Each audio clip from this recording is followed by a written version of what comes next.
I'm Ryan Newman, and since I started with Indiana Donor Network and Driven to Save Lives, I found out that some people think that they can't be an organ donor. The truth is, anyone can sign up to be an organ donor. Anyone? Anyone? Are you sure?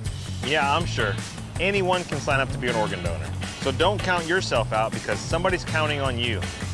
Go to driventosavelives.org and sign up today. But my heart's going to you, Ryan. Love that shirt. Ever hear the one about the frog? Put a frog in a pot of boiling water and it'll jump right out. But put a frog in a pot of cool water and slowly heat it up, and that frog will boil. It's a lie. But as a metaphor for us and all that we go through as veterans, real-world experience. it's a story that rings true. We make excuses for how we feel. We push everything down. We tell ourselves the lie that it's easier to stay in that boiling water, to disconnect.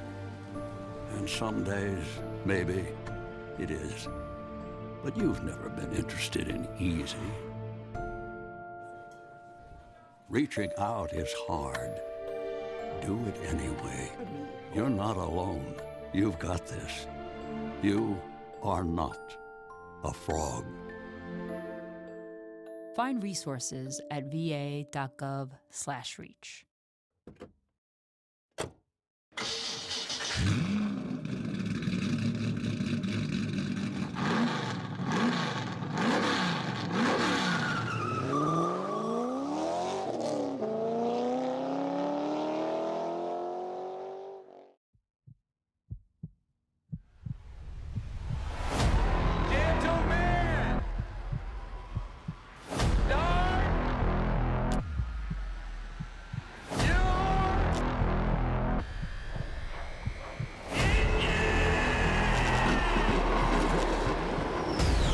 Green, rolling.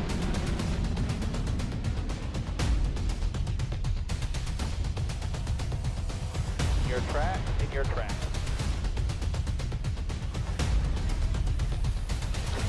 Check it up.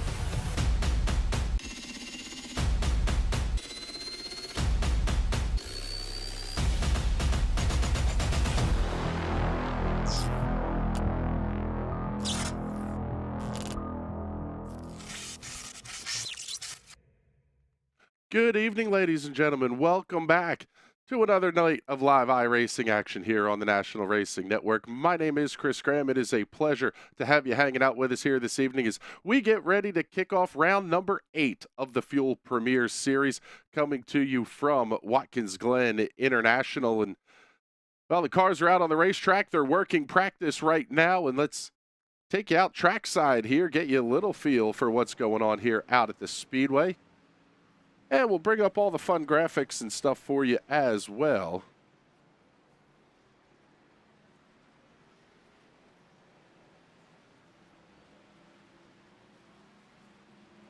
Joined in the booth tonight by Mr. Patrick Byrne as well as Boomer Logan, who, quite frankly, the two of these guys are going to be bailing me out because I am still absolutely sick as a dog. But I'm thrilled to be hanging out. Love talking to these guys as well. Bizzle, we're in for probably a pretty interesting show here, but Thomas Bressi has kind of been doing Thomas Bressi things, and we're seeing it again in practice here tonight. I was going to say, I expect a lot of our road course ringers to be very, very strong here at this track, but Thomas Bressi, I'm expecting him to just put on an absolute show tonight, show everyone how it's done once again.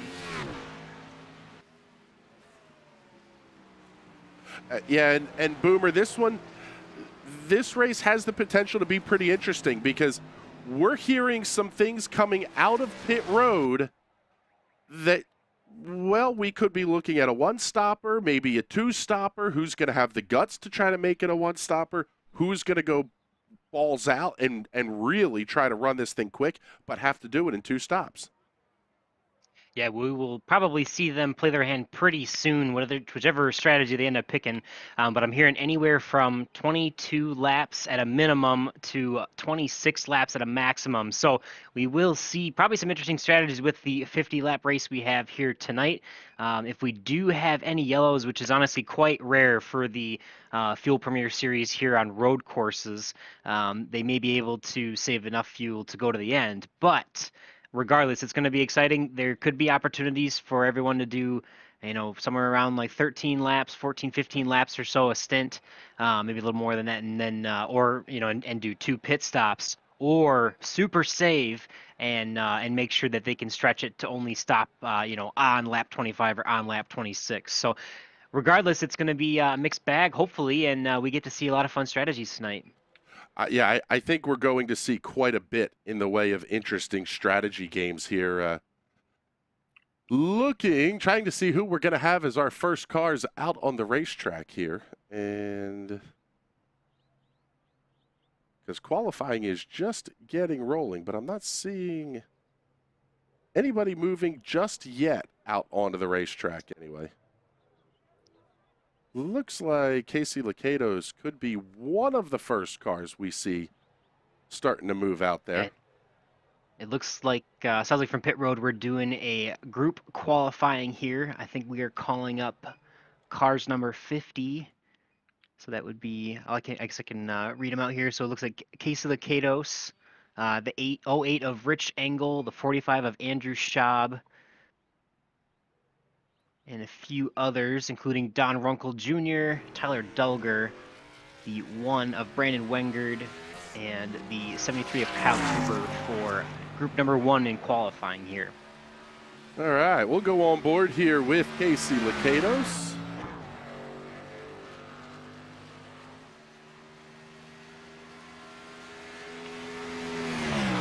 Definitely love seeing the group qualifying or the single car qualifying that we do here in the fuel series. Oh, it looks like Casey Lacados gonna take a ride through the grass in the chicane. Yeah, he's well, we're getting after it already. That's what we're seeing here. Also, let's take a look here and pick up. Oh, we'll pick up the 1 here of Brandon Wengard. So get you the side-by-side look here. I have to thank Chance 3 Design for their sponsorship of the Pole Award. Also, Primate Pest Elimination for picking up the award for the Hard Chargers. And the Nerdy as Hell podcast for the award for our Rookie of the Race.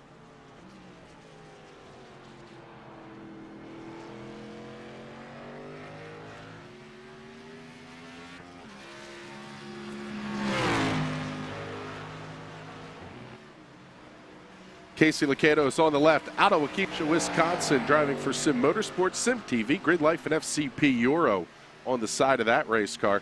On the right-hand side, Brandon Wegard, one of the series rookies out of Anderson, South Carolina. Domination Intimidation Racing is the team. Subway, Wonder Bread, and Gear Wrench on the side of that machine. Since we're group qualifying, we'll try to cycle through everybody here, get you a look at as many of these cars as we possibly can. On the left-hand side, picking up Rich Engel out of Grand Rapids, Michigan. Rich Engel Racing, Mitten Brewing Company, Free Beer and Hot Wings Show, and Priority Health on the side of that race car. On the right-hand side of the screen, we'll find us the 73 of Kyle Cooper out of Mason, Michigan. Skidmark Central Racing, Old Style, Dynamic Motorsports, and Classic Instruments on the side of the number 73 here this evening. Casey Lacados moves to the top of the speed charts. We pick up the 69 of Don Runkle out of Kingman, Arizona. Pelletier McQuistion Simulations. Squirt Ryobi Tools on the side of the Ford Mustang there for Runkle.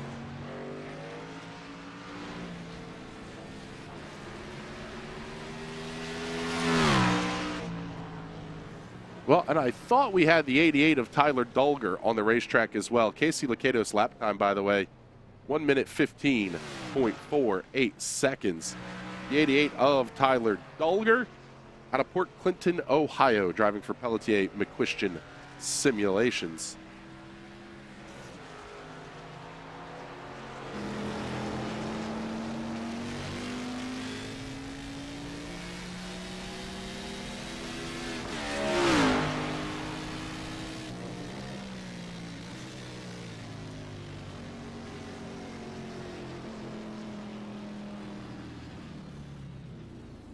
There we see the lap coming to a conclusion.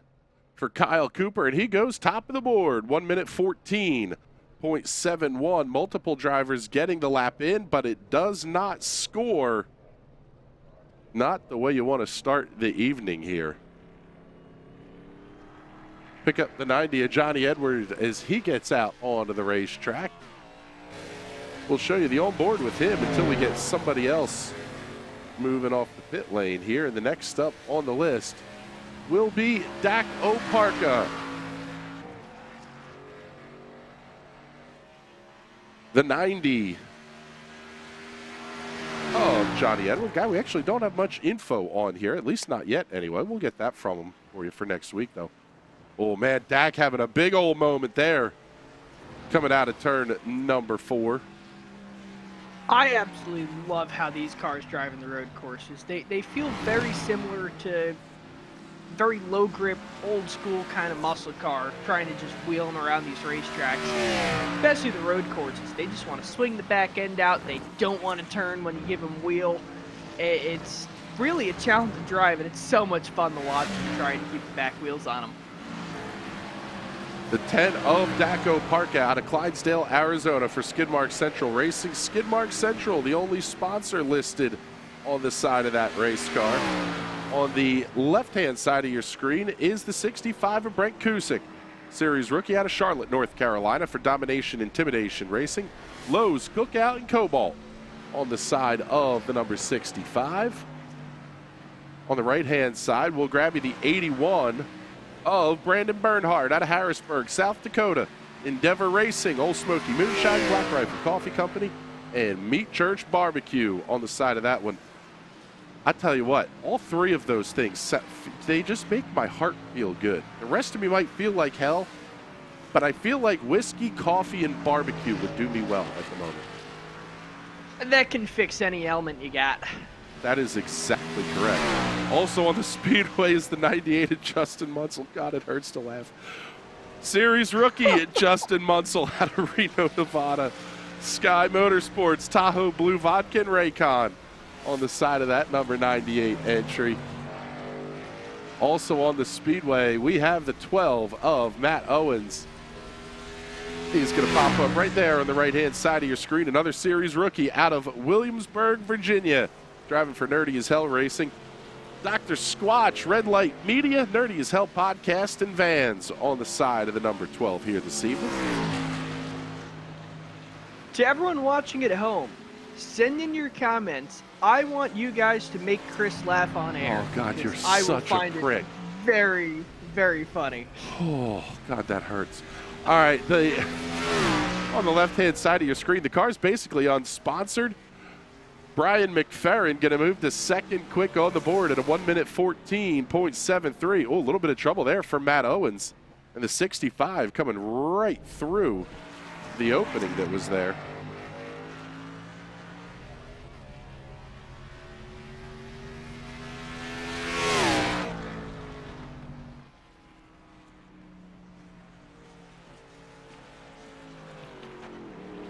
There you go. Overcook it and bin it. Go full Jimmy Johnson into turn 1. That is exactly what I like to see. Oh, man, that was a rough wreck. Oh, that one was absolutely terrifying. Boomer, we'll come to you here. What are you hearing, if anything, out of the drivers on pit road and what we might see during the race here? I think they are definitely concerned about tires. Obviously, you can see the grip level already pretty light. A lot of people saying it's really tough to get the throttle down all the way up through the S's. So you can pretty easily burn the tires off here. There's as the car transitions back and forth, it gets pretty light through the especially for the S's. So you just want to keep it underneath you and not burn those rear tires off you with what should be a fairly long green flag run. The tires will definitely be a factor before the fuel runs out, though. That's for sure. It's definitely going to be a storyline to follow here. We'll pick up the 99 on the left-hand side of your screen. That is Finian DeCuna out of Valley Stream in New York, driving for Sim Motorsports, Sim TV, and Grid Life on the side of that race car. On the right-hand side of your screen is the number 4 of Casey Shue out of Trinity, North Carolina, driving for JT Motorsports. Snap-on Tools, Exalta, and Raise Energy on the side of that car. Left-hand side will pick up the 93 of race winner at Daytona, Travis McQuistion, out of Tiffin, Ohio. Pelletier McQuistion Simulations, Craftsman Freskin Amazon on the side of that car. One of the better-looking race cars we have on the tour here week in and week out. Another one of those on the racetracks, the 95 of Joe Dinsmore out of Berryville, Virginia for Steel Horse Racing, Dragon Ball Super, iRacing, iFlag, and Steel Horse Racing on the side of the 95. Left-hand side of your screen, we'll pick up the 86 of Brian Young out of Winnipeg, Manitoba, Canada. Firelight Esports. He's got Kmart, RC Cole, and a bunch of other nearly dead and gone businesses on the side of that one. Absolutely love the paint job, though. Let's see, who else do we have to get here? Oh, we can't forget these two guys. The 13 of Blake Gordon out of Virginia Beach, Virginia, driving for Endeavor Racing on the right-hand side of your screen. And on the left, we'll pick up the 71 of Gael Brooks out of Tucson, Arizona, driving for Pelletier McQuistion Simulations. The Walton Carhart on the side of that Matt Kenseth throwback. That's good for the off-track. Lap will not score for Gael Brooks. That is so easy to do here too, Patrick. Things that quite frankly, you should be allowed to get away with, they just don't let you do it in the iRacing sim anymore. Not only that, this track had a revision, I believe it was last year, that changed the track limit. So where in years past, you used to be able to run way wide in turn one like these Cup cars do. When they came out with the new F1 car, they redid the track limits for the F1 rules, which means you can't run that wide anymore. It'll actually give you a slowdown penalty, make you give up whatever position you gain going out there. So even though we're at Watkins Glen in NASCAR stock cars, we have to abide by the Formula One track limits tonight. Yeah, definitely more limits than just the chicane here now, but the nice thing is, for race time, there is no instant limit count, so you can hang it out every single lap if you want to, and pick up those 1Xs here and there, and try to maximize that distance on the track. That's fantastic. Now, the way it should be done. Unfortunately, due to the way iRacing administers penalties, in some corners you can get away with that. However, in turn 1 and turn 6, it will just give you the slowdown. It won't give you the 1X. So unless there's someone ready to clear that penalty as soon as you get it, you have to give that time up, which really can hurt some of these drivers. But in turns like the bus stop, absolutely send it wide. Maybe cut the corner a little bit like Keselowski and Ambrose did in 2012, I believe that was. That is still one of the best finishes ever, but go ahead, please. That actually, I'll go on with that one. That is my favorite NASCAR race ever. That any of you know me on Steam, that is my profile picture there. It's my profile picture on a lot of things, just them going through the bus stop, like one right after the other. It's fantastic. Dirt flinging up in the air. That's a fantastic shot.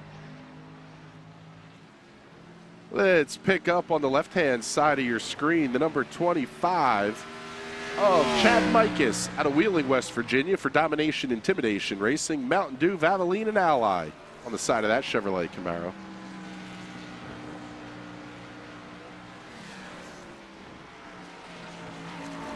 On the right-hand side of the screen, out of Efland, North Carolina, it's the number 2 of Will Roberts for Nerdy as Hell Racing and Red Light Media. Also on the speedway is the 5 of Tyler Hensley. He's up on the left-hand side of your screen. Out of Knoxville, Tennessee, driving for JT Motorsports, Discount Tire, Milwaukee Tools, and Exalta, adorning that Chevrolet Camaro.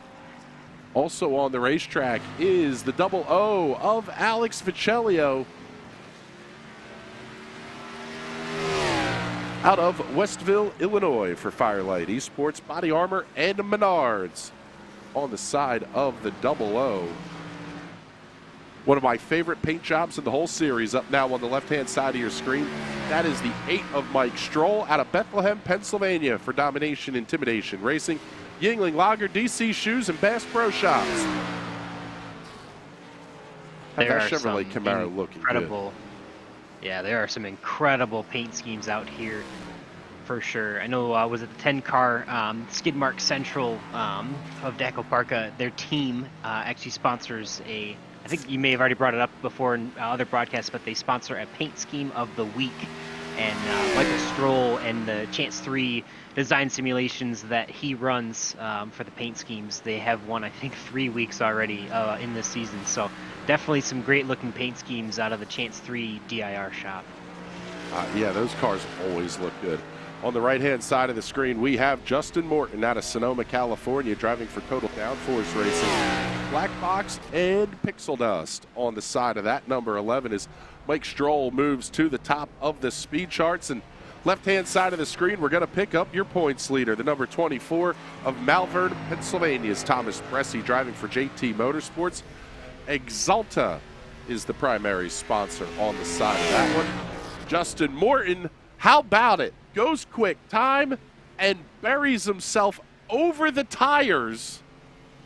That was spectacular. Hey, you don't need to stop after the checker flag if it's a virtual race car. That's exactly it. Just gun it and see how deep you can get that thing buried. I think a few guys have done that and they're just having fun with it now, to be honest. It looks like a good time. I would be. Let's see here. Let's take a look and pick up, see who else we have out here. Alex Ficellio just coming in to conclude his qualification lap. I think the only car that hasn't taken time yet is Cal Filarski.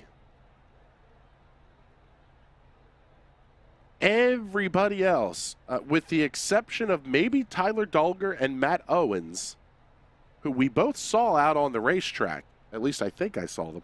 But my timing and scoring monitor is saying, and also Andrew Schaub as well, those three cars have been on pit lane but not on the racetrack. But I was fairly certain that we saw them.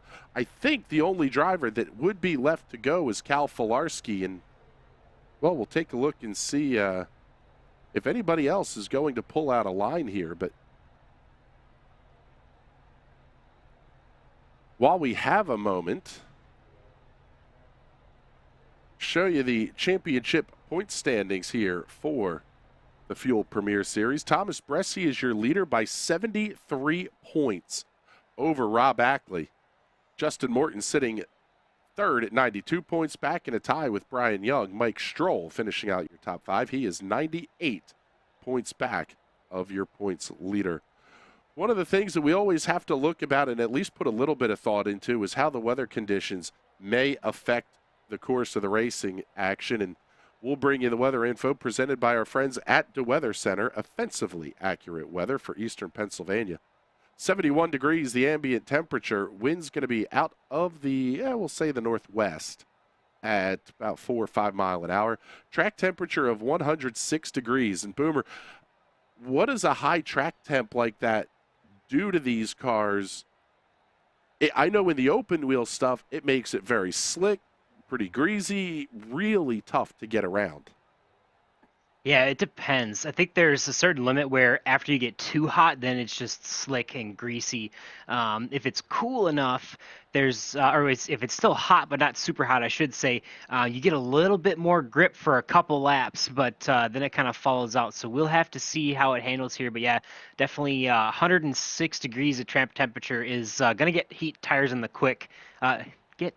heat in the tires very quickly, and we'll definitely start to get them worn out pretty quick. So we'll see how it goes. Yeah, the heat in the tire issue is just one of those issues that compounds and gets worse and worse and worse. As you heat those tires, the less grip they have. The less grip they have, the easier it is to slide them, which just gets them hotter, which produces the grip, and it's just a cycle that completes and completes and completes until you end up hitting that pit attenuator or something else and destroying your car. Yeah, which does not sound like a real fun afternoon here. Let's remind everybody, you are watching the Firelight Esports 123 from Watkins Glen International Race. Watkins Glen International. They just cut it off. Why don't they say Raceway or Speedway or something? It's just Watkins Glen International. Anyway, it's part of the Fuel Premier Series. It is round number 8 of the championship. My name is Chris Graham, joined in the booth by Boomer Logan and Patrick Byrne. Thank you all very much for hanging out with us here. And Let's take a look. Well, you know what, Patrick? They haven't listened to you yet because we're getting. Not only are we not getting anything that's going to make me laugh, we're not getting anything, period, here. So if you want to try to kill the play-by-play guy, go right ahead. If you want to all but guarantee that your comment ends up on the air, you do that with a super chat. I will say almost anything, so long as it's not too patently offensive. There's a lot that we can get away with saying here.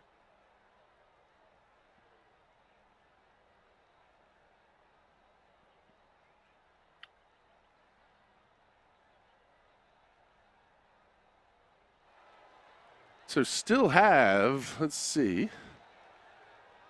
We'll bring this camera shot back in here. We still have about 3 minutes and 30 seconds remaining in the qualifying session. Basically, at this point, we're kind of just waiting for either time to run out or the cars to get out on the racetrack. Now, I would imagine the admins are letting things roll a little bit here because there was a bit of a server issue in qualifications earlier.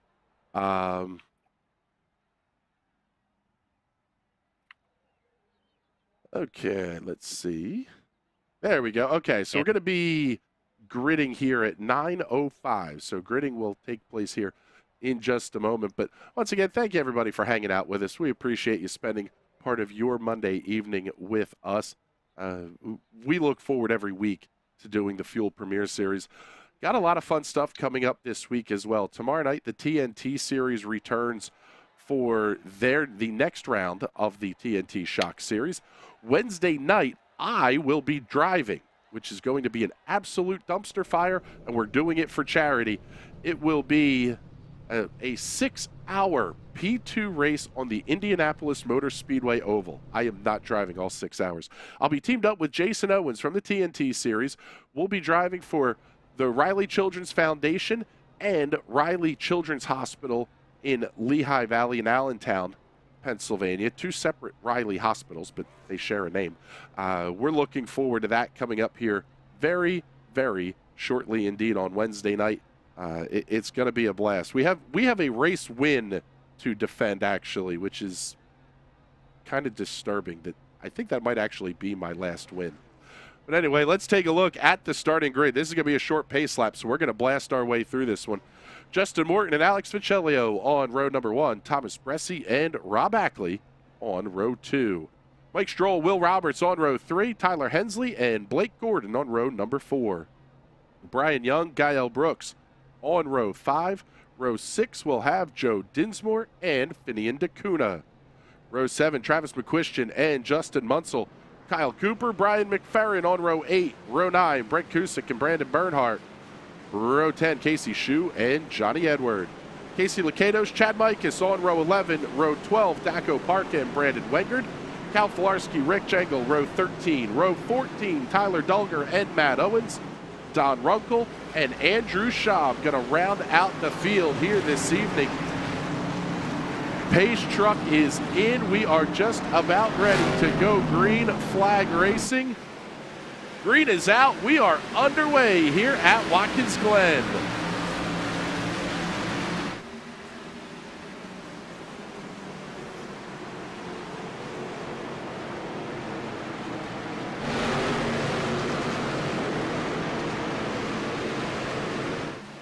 Looks like everybody's going to be well behaved through turn number 1.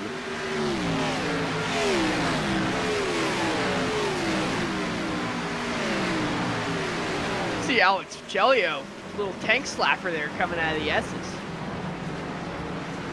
Yeah, just a little bit.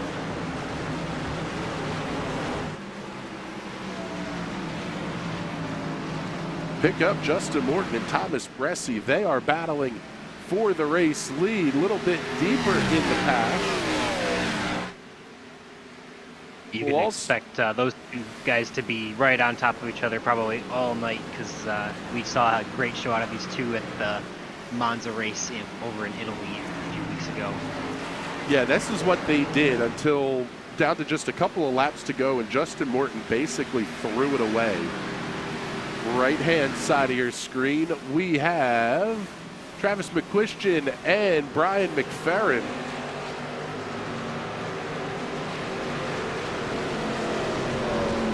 McQuistion thought about having to look up to the inside of Justin Munsell. He gets it. Got to get back in line.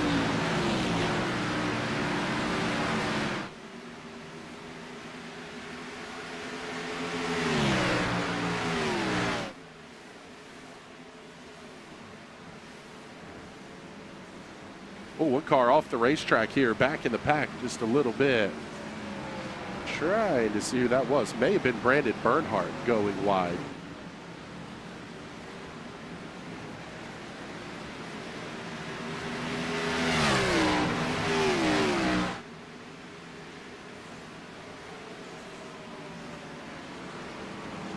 Trouble for Brandon Wengard.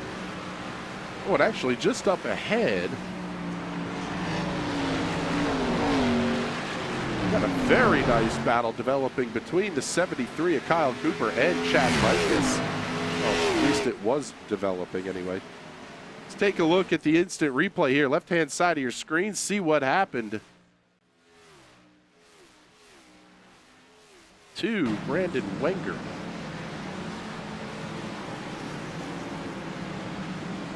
A little bit out of kilter. Now a lot of bit out of kilter. Through the carousel. Yeah, that all started at the entry to the bus stop, though. Yeah, just a little bit of overcorrect there, and it just looks like it moved around. It is so easy. There's definitely a line that you can ride to keep these cars a little bit sideways, but once you push past it, yeah, it's gone.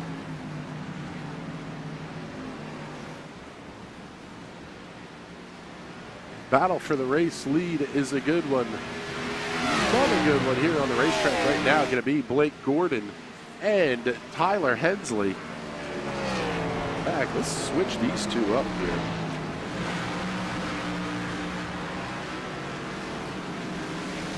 Race leaders on your right-hand side of the screen. Best battle on the racetrack on the left.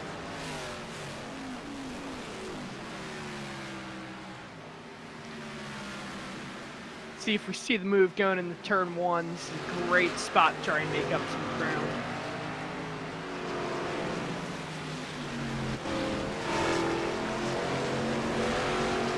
Pretty interesting that these guys are almost content to just sit in line here. I mean, not completely in line. It's not like they're being well behaved or anything, but sort of goes to what you were talking about, Boomer. You were at least going to have to put a little bit of effort into some tire saving if that's the route that you wanted to go. Yeah, for sure. You can definitely use up your tires quicker than your fuel here. I mean, there's 25 laps around Watkins Glen is quite a bit, even though it is only almost a 2.5 mile circuit.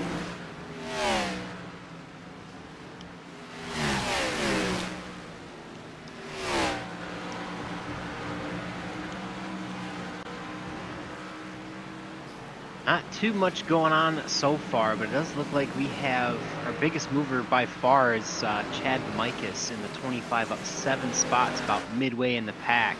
I know he probably wasn't too happy about that qualifying effort, so we'll have to see how much further he can climb today. Thomas Bressy getting around Justin Morton for the race lead out of turn number 11. New race leader at lap number 4, Thomas Bressy. Well, he's going to try to check out. I say, let's wait for Justin Morton to try and make another move. Big thing you'll do here is you'll set him up in the bus stop, just try and get real close to them, go through the carousel, try and get him a little bit loose if you can, and then make the move going into turn 8. We'll go back to this second battle that we had here as well. And it looks like Thomas Bressy is going to check out a little bit. It's starting to feel that way. Let's pull this one up here. This is the battle for 5th through 8th.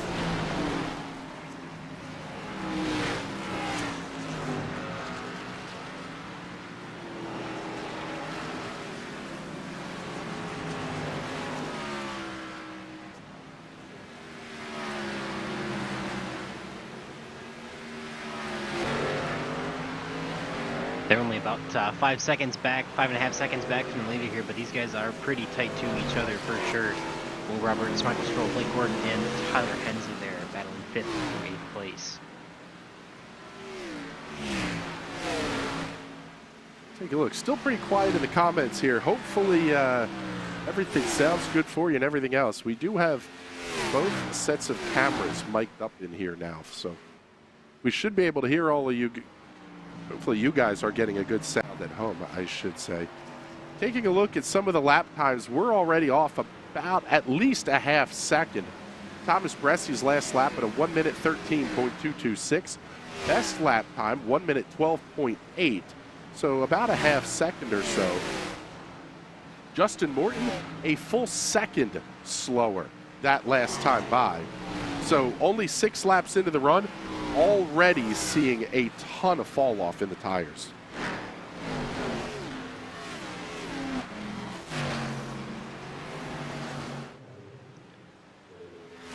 Yeah, and this track is incredibly difficult to save tires at because there's huge power sections where you got to get on the gas, you're going to smoke the rears, and then turns like the bus stop, you're really going to be cranking on that wheel, trying to get the car to corner through there, you're going to burn up the fronts, and basically it's twice as fast as you burn up a set of tires on an oval. Seeing trouble. Yeah, definitely when you're turning. Oh, go ahead. Go ahead. Well, I was gonna say, yeah, definitely as you're turning left and right there, it's gonna definitely make a huge difference. These tires are gonna be pretty slippery as the run goes on for sure. Take a look here. Trouble for Matt Owens. Keep an eye on the right-hand side of your screen there. That is where the instant replay action is. Oh, we got into the back of the 88 a little bit. Locks them up into the bus stop. He has basically comes to a stop. Doesn't look like he's too damaged. Also seeing some trouble on the racetrack for Rich Engel. We'll go right back to the same box. This time he's going to have the trouble all on his own. Oh, buddy. Squirrely. Locks it down, saves it, keeps it out of the fence. Nobody saw it there, Rich, we promise.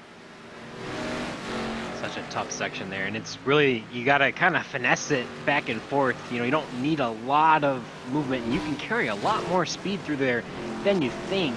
But the second you carry too much speed, it definitely becomes a problem. It looks like, the leader, Thomas Bresty, actually got held up by a lap car there. That was the 88 of Engel. That was a huge moment for Bresty. Allows Justin Morton to come through. And I'll tell you what, it's brought Alex Viccellio right back up into the heat of this battle. I'm not sure if the 08 of Rich Engel was trying to just get to pit road or what, but Thomas Bresty obviously trying to get underneath him and just kind of collided, unfortunately.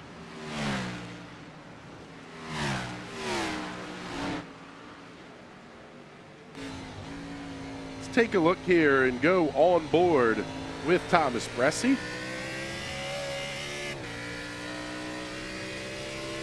I have to see here, that's one of those things that can easily get you very frustrated. See if Thomas Bresty can settle back in here, calm down, and focus forward on attacking that 11 car once again.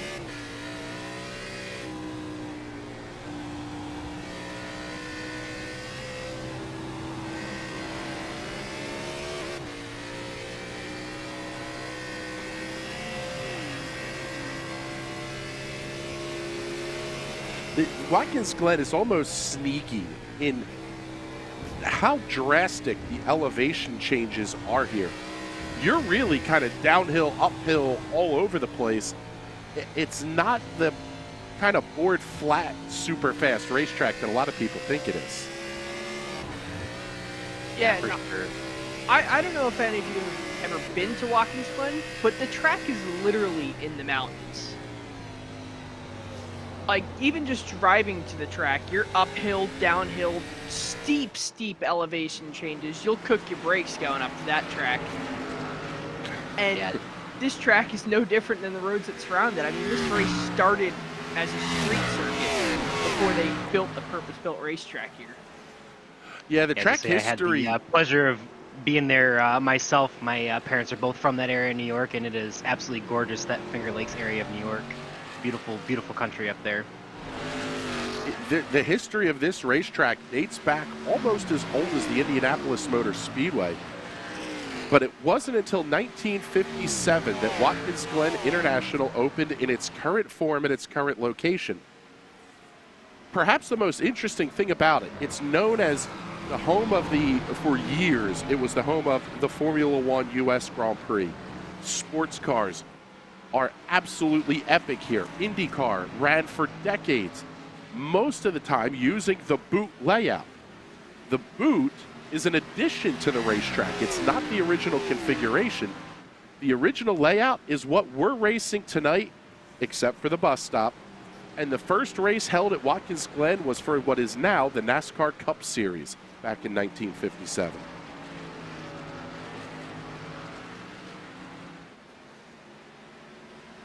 If you ever have a chance to come up here when they do the vintage historic stuff, it's insane. They run the original pre-war layout on the streets around Watkins Glen and Corning, New York, and it is a fantastic show to go see. They set up hay bales all around the streets and race pre-war era Grand Prix cars through there. It's a show. Quite That frankly, is absolutely incredible to see them guys try to wheel those cars with the skinny tires, and yeah, they don't look like they're going that fast, but I'm sure there's a great sense of speed with those old cars.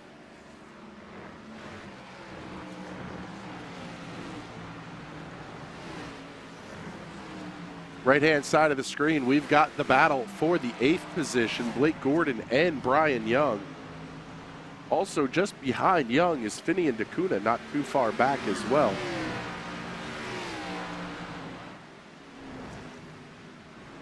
At this point, guys, now you start to wonder a little bit, if you're the race leaders, you're going to try to stretch this to 26. If you're a guy like Mike Stroll, let's say, who's just back behind this battle, we'll pick him up here with Will Roberts. If you're these two guys, are you thinking flat out all the way and just try to make it to 21, 22 laps and do it as a two-stop race? That's a big thing that we try to deal with on the Formula One side, me and my buddies that race Formula One cars.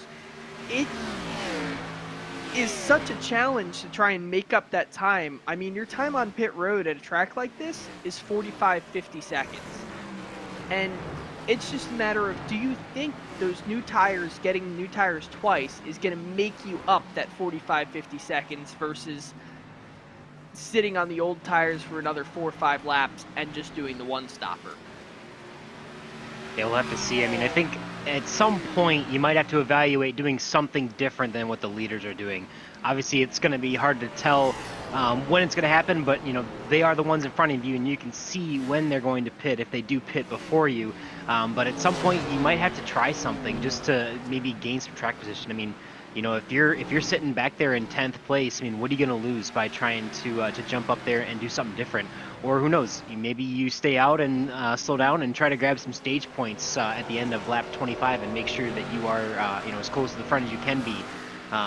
Who knows? We'll see. I mean, I would think that we'll probably see most of probably the top 6, 8, including Michael Stroll, probably pitting either a lap or before or after the leaders do. But I know Mike Stroll at what was it, Monza, stayed out a lap longer than just about anyone else in the field, and it didn't do a ton for him. I think the being on, you know, the time on pit road is so crucial. I think that's where you gain more of your time, just being quick on and off and in your pit box.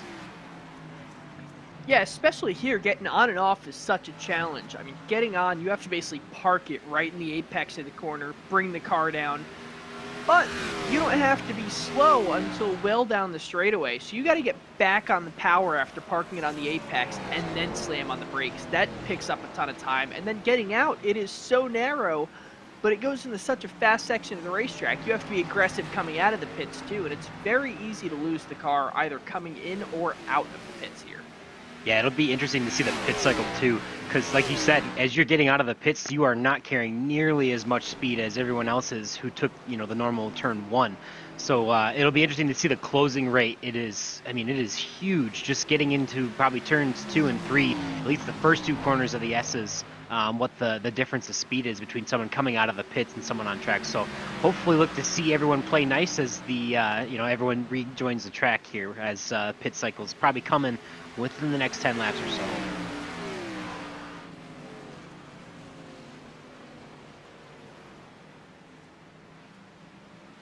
I will say we did have one pit that was the 45 of Andrew Schaub, but it looked like he may have wrecked and then taken a tow back to pit lane, and I think we saw him there just a minute ago coming off of pit road as our leaders were entering into one.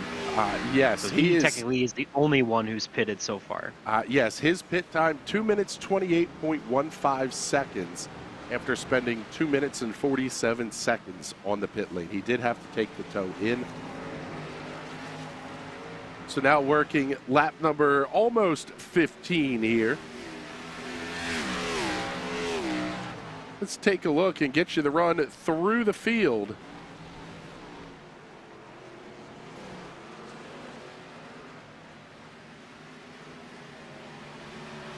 And we will start things off with Justin Morton. Driving for Total Downforce Racing, qualified on the poles, had a nice battle throughout the race with Thomas Bressi. No real surprise here after what we saw out of these two at Monza that they would be top two. The other guy who, quite frankly, that we really have to keep an eye on here is one of the big stories of the race is the 00 of Alex Viccellio.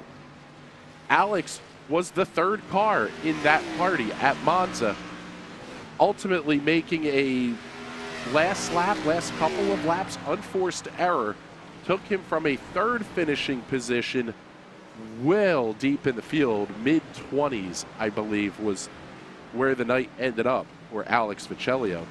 Running in the fourth position, and, well, he's got nobody to play with. It's Rob Ackley. Viccellio 6 and change seconds up. Will Roberts 5 and change seconds back. And Ackley hasn't moved. Qualified fourth, runs fourth. Pretty boring night here for the pilot of the 22. Guy with a couple of Chance 3 Design Pole Awards to his credit this season. Will Roberts runs in the fifth position. He is up 1.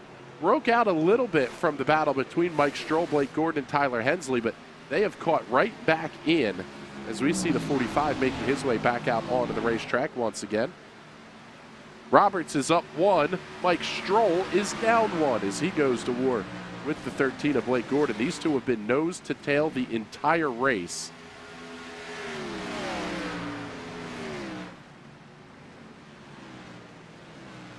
Gordon into 13, piloting that machine for Endeavor Racing. He is up 1. Tyler Hensley, running just back behind, is down 1. Milwaukee Tools on the side of that car. Glistening red chrome on that car today. That's a fantastic looking paint job. May win the, I believe it is the Chance 3 Design Shop, or no, help me, Boomer. Yeah. You'd be correct. I believe it's the Chance 3 Design Shop Pole Award. That's correct. Yeah, no, I'm thinking the Best Looking Paint Job Award. Oh, yes, that would be the 10, Daco Parka, Skidmark Central. Thank you. Skidmark Central has the Central best paint job. Yes, thank you very much. Thank you for bailing me out on that one. In addition to the rest of me not working, the brain's apparently no good either. The 98 of Justin Munsell runs in the 9th position. Justin is up 5, having a very nice run to this point in the race.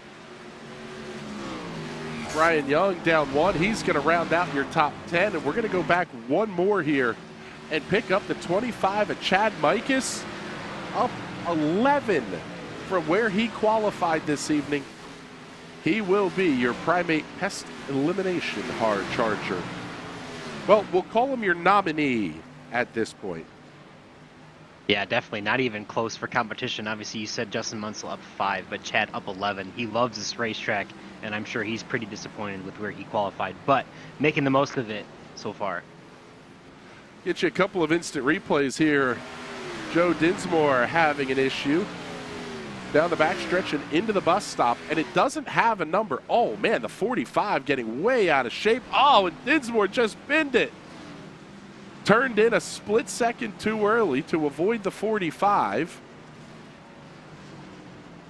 tough break there. And then Johnny Edward also having an issue here in the number 94 Endeavor Racing. Gets it out a little wide off of one. Loop-de-loop. Oh, hold on to it. Locks it down. Keeps it off the fence. Well done, sir.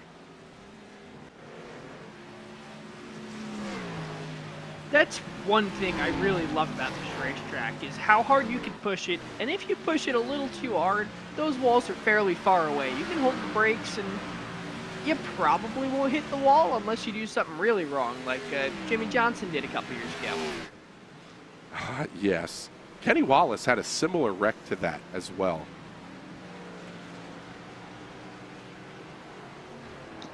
Something tells me that Herm was screaming bloody murder on the way into turn one.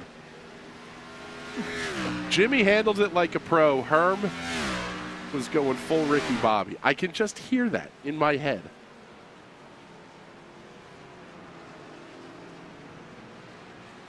So we've got your race leader, Justin Morton, on the left-hand side of your screen. He's opening up a gap here to second place, Thomas Bresci. Having to deal with a couple of cars having some off-track incidents. Right-hand side of your screen, it's Mike Stroll and Tyler Hensley. They're now about about 3/4 of a second back of the 13 of Blake Gordon. Not many tight battles on the racetrack right now. Slide back here, we can grab a hold of Gael Brooks. He's going to have Brian Young just ahead of him.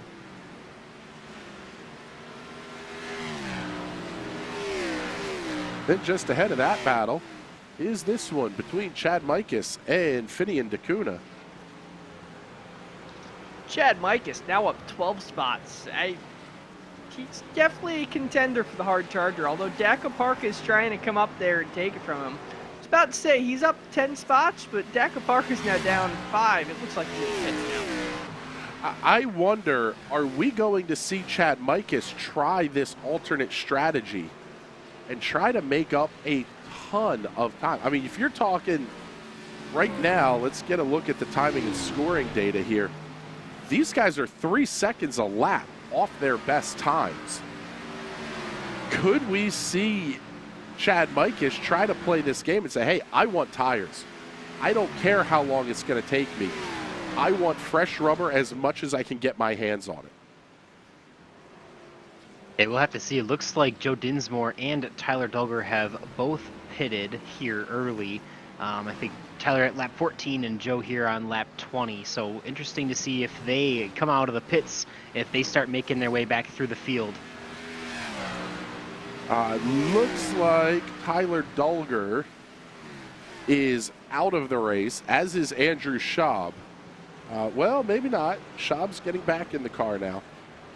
Joe Dinsmore has been on pit lane for 2 minutes and 30 seconds now. So race leaders continuing to do their thing. It's 1/4 of a second between Thomas Bresci and Alex Vicelio for third. The gap now up to 2 1/4 seconds over Justin Morton. Let's go deep in the field here. Pick up Casey Lakatos. He is all over Kyle Cooper. This is the battle for the 18th position. Hey, what the heck? We'll flip those around, get them to you. So the battle on your left is that fight for the 18th position. We'll keep the leaders in the small screen.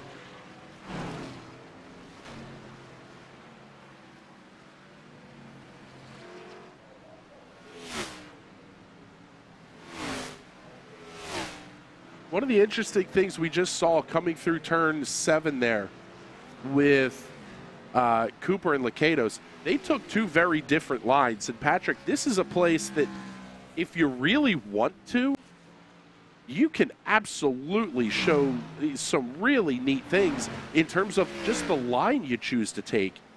There's more than one quick way around Watkins Glen.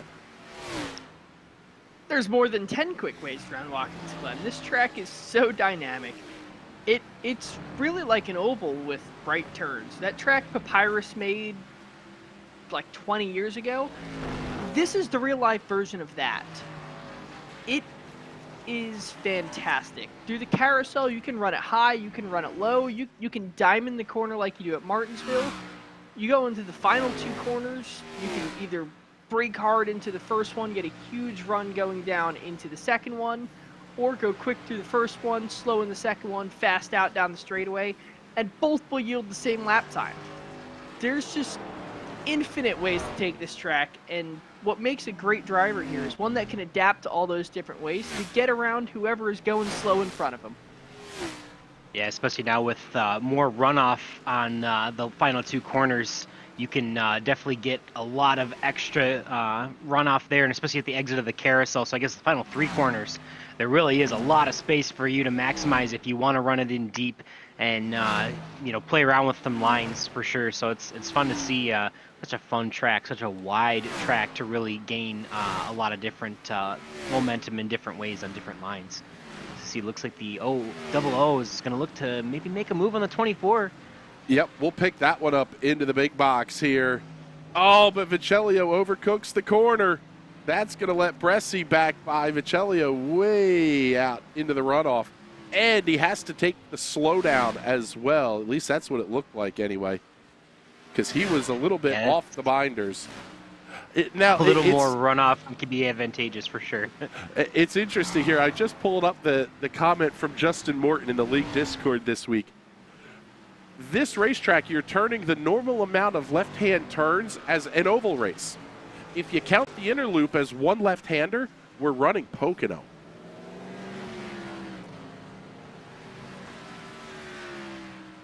That is a unique stat. I don't disagree with the logic. I love it. It's great. I mean, if you go to Lime Rock and run the track in reverse, it's basically a normal standard oval. Only left turns, then you have the occasional right hand. Yeah, just a little like snap kick. It's basically that like turn 1, 2, 3 complex basically. That's really the only twisty bits part of it. Not even that. There, in the normal configuration, there's only one left-hander. It is such a unique corner. They literally named it the left-hand corner, or the left turn, or something like that. Take a look here. Let's find another battle for you. Let's pick up Fidian DeCuna and Chad Mikas. Get them up here in the big box on the left-hand side of the screen. This is the fight for the 10th position.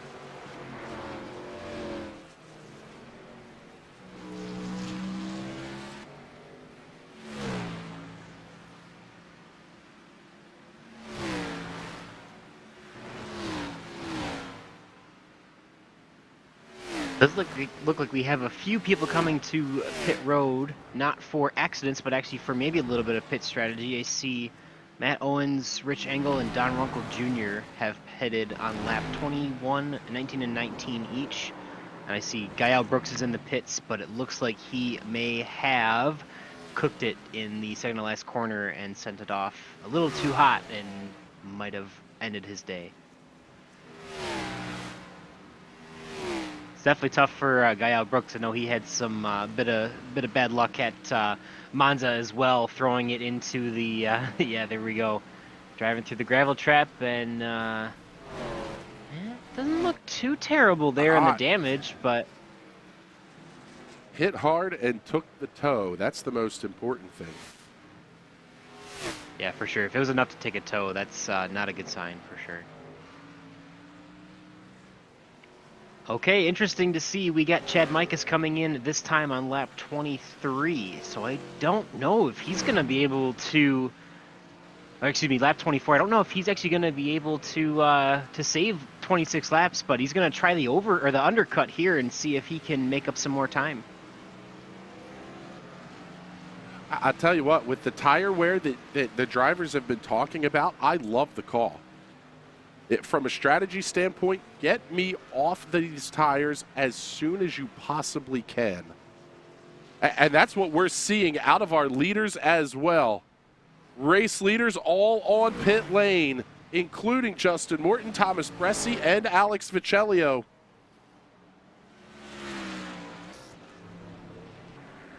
We're going to pick this one up in the side-by-side box here for you. Justin Morton, the race leader, on the left.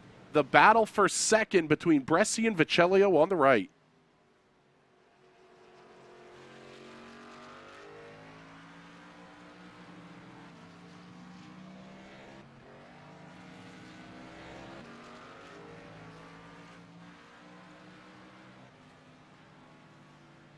Justin Morton down and away. Man, what a drag race we're going to have out of the pit lane here between Bresci and Viccellio. Bresci really able to get on the accelerator quickly.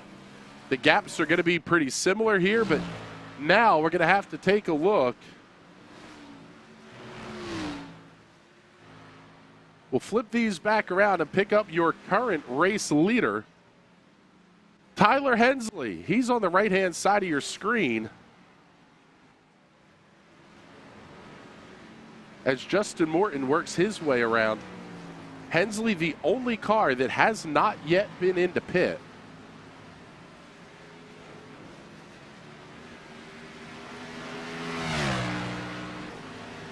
It goes to show how close Justin Morton and Thomas Bresci really have been almost all race long. Their last full lap before the pit cycle was 1 minute and 26 seconds, 1:26.04 and 1:26.05 seconds, and they each spent 45.90 and 45.92 seconds on pit road. I mean, thousands Yes. within each other. Obviously, Morton having the advantage on the track right now, but these guys are running lap for lap time with each other.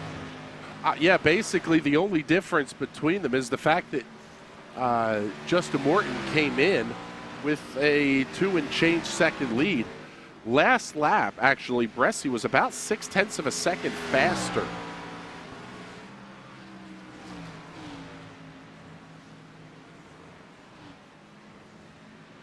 So we'll pick up Blake Gordon here trying to chase down Will Roberts for the final spot in the top 5.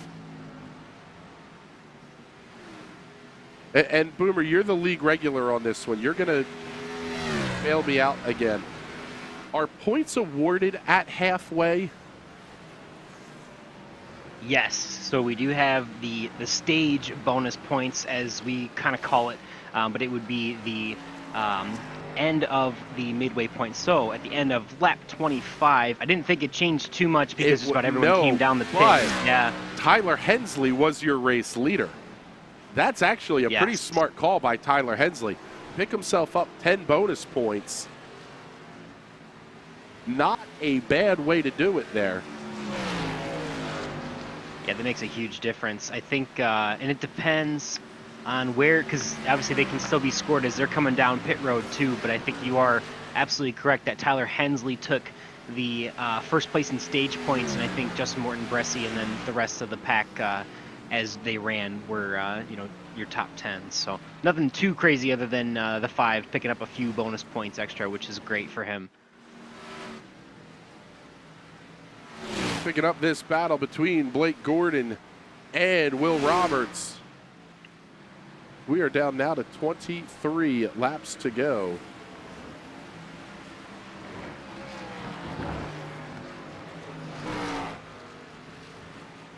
Okay, it sounds like I'm being called out here. Not in the comments, but in the broadcast booth. All right, Bizzle, what do you got for us here? Tell me I'm an idiot. All right, idiot. So we are actually on the 1971 version of this track. We are not on the original layout. The original layout, when you go into the back section after the chute, almost similar to how Monza, before they added that third chicane section, kind of just swooped down. Watkins Glen had a very similar thing into a corner they called the fast bend, which was a kind of tight right-hander going into a little left before you got to the 90. The track was reshaped in 1971 to the layout that we know and love today.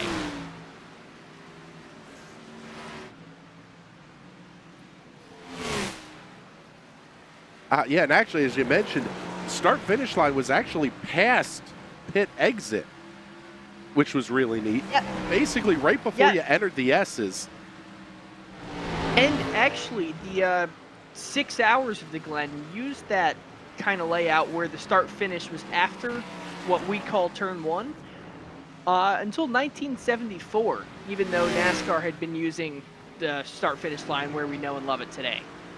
Well, right, because NASCAR left Watkins Glen for a time, and I don't want to say the year because I know I'm going to get it wrong. But Watkins Glen nearly disappeared. It was as close to a dead racetrack as you could possibly find. And it wasn't, if it wasn't for NASCAR coming back in 1986, we would not have this racetrack as we know it today. It was on the verge of bankruptcy. Basically, after F1 left, NASCAR didn't run there, gosh, I'm going to say much past 62 or 63. They only ran it a handful of times. Yeah, actually, the track closed down in 1981, and then it was repurchased by Corning Enterprises, and they partnered with International Speedway Corporation.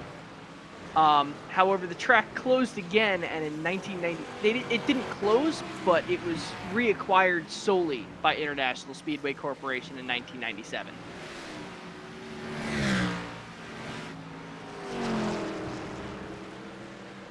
So let's take a look here. We'll run you through the field, and we'll pick up our race leader. This is Justin Morton. He has been an absolute force all night long here, leading almost every lap. Tyler Hensley picking up a couple. Thomas Bressi also leading a few. But Justin Morton has just been unreal here tonight. At the front, running into second position is Thomas Bressi, driving for JT Motorsports. Bressi is up one from where he started, was locked in a spirited battle with the double O of Alex Vicellio until Vicellio got off the racetrack at turn number 1.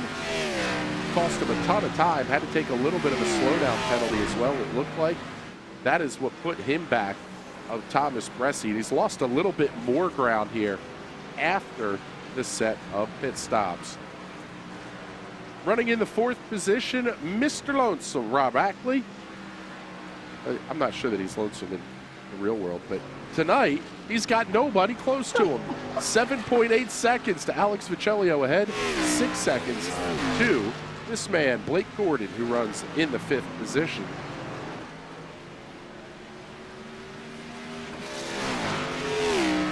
Mike Stroll was locked in a very, very good battle here with the 13 of Blake Gordon prior to the pit stops. Not so much after the set of stops were completed. He has a 2.5 second gap on the 2 of Will Roberts for Domination Intimidation Racing. And just about the fastest car on the track that last lap was Blake Gordon there. Yeah, Blake Gordon's 1:13.36. flying right now. Running in the 7th position is Tyler Hensley. Tyler is about 0.6 of a second here, and that is the best battle on the racetrack as he's trying to get caught up to Will Roberts. Roberts off to the inside of the bus stop a little bit. That's not a spot you want to be. It's going to let Hensley catch right up.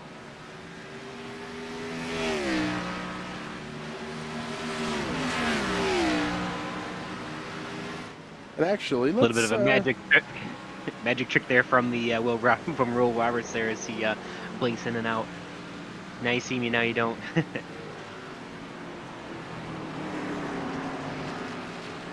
Let's see here. Let's put this battle up on the big screen here.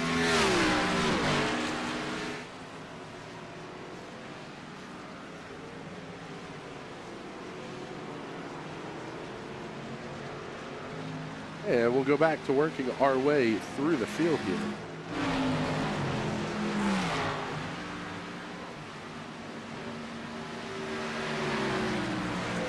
Pick up Mike Stroll as he works his way up through the S's there on the right-hand side of your screen. Stroll having an okay night. He's down 3, qualified into 5th position. Not a terrible night though when you can keep the fenders on the thing after almost 30 laps here at Watkins Glen. Justin Munsell running in the 9th position. He is one of your hard chargers in the race, up 5 from where he started, but concluding our through the field is Chad Mikas running in the 10th position, and your hard charger by a wide margin, gaining 12 positions. So he'll be your Primate Pest Elimination hard charger of the race nominee.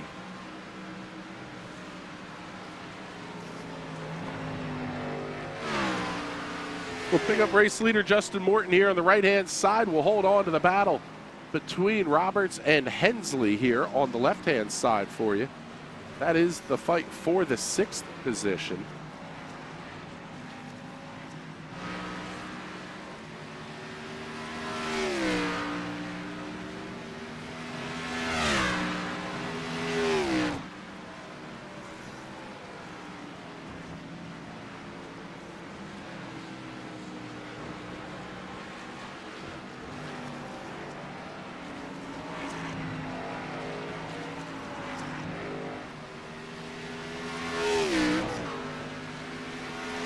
Closest battle we have here on track right now between the 2 and the 5. Just about everyone has at least a second or so between them and the next car, all the way spread out through the field. Yeah, it's more than a second. It's seconds. We can measure that one poorly between every other car on the racetrack right now. I'll tell you what, Patrick, are you a little bit surprised at that as we're down to 16 to go here? Ordinarily, Watkins Glen produces a little bit tighter racing than what we're seeing here tonight.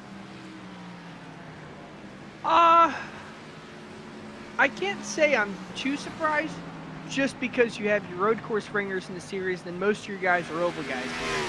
However, with how much Watkins Glen races like an oval, it is a little surprising. Although I wouldn't be surprised to see them tighten up. Someone makes a mistake, and maybe, we don't know, Thomas Bressing might have something hidden up under his sleeve and is ready to throw out the nitrogen stuff. Yeah, you know what? That makes me wonder a little bit here, Boomer. Is this possibly a little bit of tire saving on the part of Thomas Bressing? I mean, the lap times are all pretty close. So 1:13.61 for Morton, 1:13.40 for Bressing, 1:13 or 1:14.12 for Vichelio. Kind of like all the race leaders are kind of in that same ballpark. Yeah, we'll see. I think Justin Morton has the advantage to maybe hang back a little bit and save a little bit now that he does have a little bit of a buffer, about 1.5, just over 1.5 seconds to Thomas Bressing. But you know, you have to hit that number. You have to know that you can absolutely make it before you can push. So that's a fine balance between pushing and making sure you have enough fuel. But I think, lap for lap, these guys are trading tenths with each other pretty consistently, and it's back and forth, but that gap's not changing too much. So I think the 11's managing it really well, and I think you'll see the 24 probably try and get a little bit desperate once he knows that he can make it on fuel. Yeah, and Patrick, I mean, really the only car who potentially has a question inside the top 10 anyway is Chad Mikas. He stopped at lap 24. Everybody else made it to 25. So if you made it 25 to start the race, you should be able to make 25 to end the race. Theoretically, we should be good. Oh, save it, Will. Wow. Oh, and Hensley overcooks it.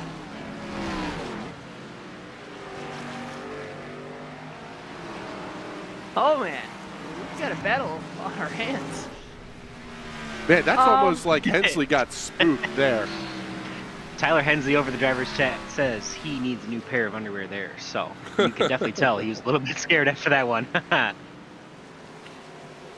going to say Chad Mikas. I'm going to say he's probably good, because you got to remember, even though we didn't do a full pace lap, we had the time where you had to start the car, that uses fuel. Then you had to pace around, and if you don't have a clutch pedal, or better yet, you didn't think to shift her in fourth gear and you're sitting there at high RPM cruising for that little bit of pace time, that's a ton of fuel used, which could only get you to lap 24, but saving that extra lap over the course of 25 laps is not unthinkable. So as long as Chad Mike is using his brain, has that in the back of his head, I got to save that extra lap of fuel, he should be more than fine. As long as we don't get some kind of track blockage that brings us to overtime. Yeah, I think Chad's definitely well-versed here at Watkins Glen. This is one of his favorite road courses, and he's actually got a couple wins here in a couple other leagues that run the B car as well. So, like I said before, I think he's a little disappointed with the qualifying effort, but I don't think he will have any issues staying where he is and getting that fuel to last to the end of the race. So on the left-hand side of your screen, we have Mike Stroll and Justin Munsell. They're separated by a half second. Right-hand side of the screen, you've got Casey Lakatos and Brian McFerrin.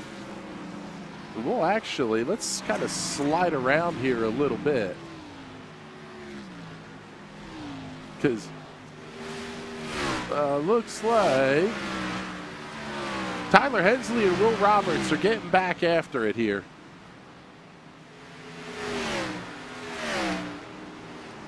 So now that left-hand side of the screen is the battle for 6th. Right-hand side will have the battle for the 9th position.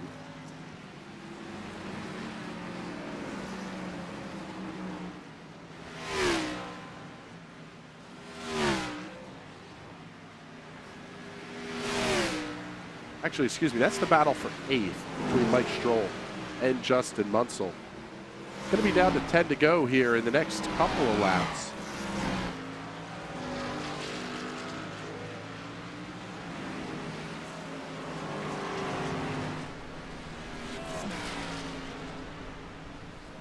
I want to remind everybody, coming up this Wednesday night, we're going to have a special feed, a special stream up. Oh no, looks like the 25 just wrecked at the entrance to pit road. There's Yep, there's Chad Mikas. Well, if he needed an opportunity to pit, this is right here. That's exactly what he's going to do. Let's take a look. Oh, yeah, the car just got way loose on corner entry. Bangs the left rear corner into the Armco barrier. No real damage. Not a ton of damage anyway. But Chad Mike is going to make his way down pit lane. That's unfortunate.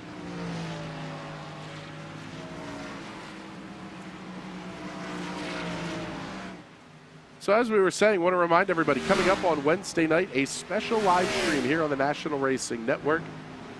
Your humble announcer guy will be doing something that he's even worse at than talking into a microphone. That's driving a car on iRacing for the benefit of Riley Children's Hospital in Allentown, Pennsylvania. Also, the Riley Children's Foundation, benefiting Riley Children's Hospital in Indianapolis, Indiana. Both of which will be done through Extra Life, a really neat program where gamers play games to benefit kids, and you donate through our links. We will have those up on our socials here tomorrow morning. It's going to be fun. 6 hours of P2 racing on the oval at Indianapolis. It's basically Talladega and Daytona for those race cars. It is going to be a ton of fun. I'll be partnering up with Jason Owens. We will try to defend our victory. I'm not entirely sure how we won last year, but we did, so that means we need to come back and defend it. Really looking forward to that one. That will start, broadcast will start probably about 5:30 or so, and it's going to go till a little bit after midnight in the East.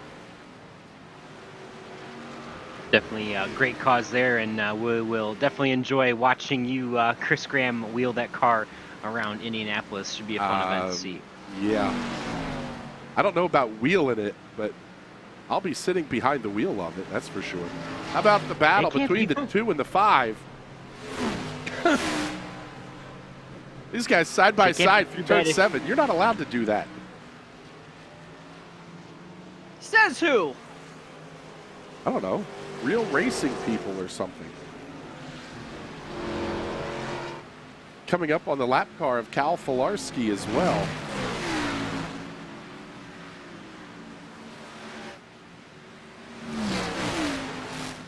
Actually, let's give Cal a little bit of a look-see and a shout-out here. Did not get to turn a lap in qualifying, so we'll tell you about him now. out of Clemens, North Carolina, driving for Pelletier McQuistion Simulations. There you see him on the right-hand side of your screen. Velo, Grizzly, and Sycamore Brewing on the side of that machine. Cal electing to start from the rear. Currently, the last car, first car, 1 lap down, it looks like, anyway. Last car in the lead lap? I'm not sure. Yeah, it looks like first car, 1 lap down. As we are here down inside of 10 laps to go. There's race leader Justin Morton. 1.8 seconds is the gap. Back to Thomas Bressi.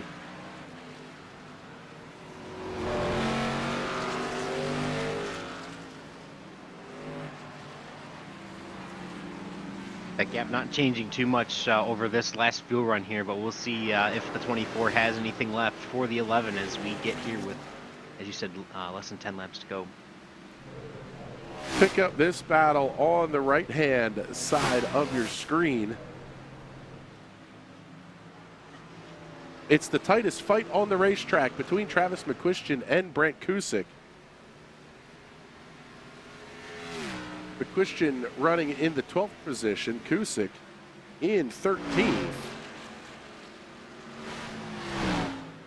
And that gap's now opened up over 3/4 of a second as well.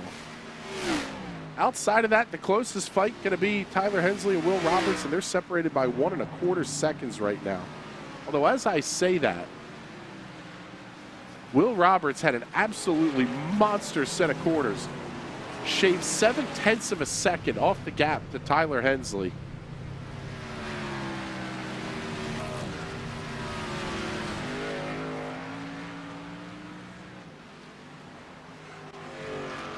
We're not going to pick on any names here, but it is certainly interesting to see some of the same names having issues over and over. Some of these guys really don't like road course racing. It's almost kind of comical in that respect. Like, if you're an oval guy and you have to go to a road course a couple of times a year, you just absolutely dread it.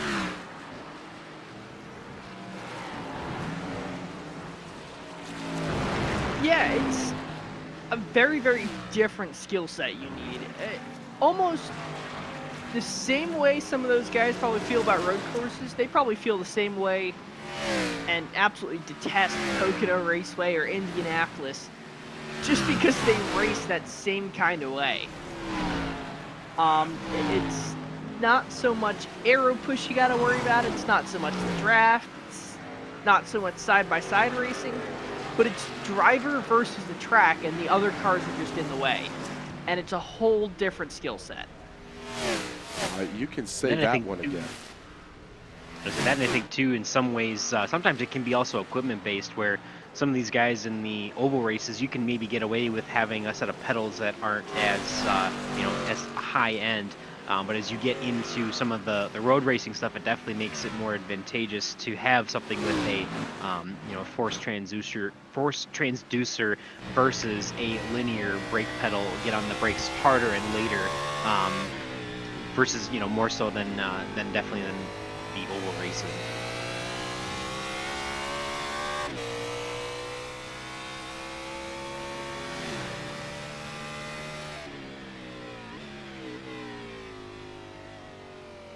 Take a look here, go on board with Justin Morton as he is running around this place with 6 laps to go. Big climb up the hill through the S's. This corner is so tricky. It almost turns off camber right at the exit. Once you get out of turn 4, flat blast down the back straightaway. Hard on the brakes into the bus stop.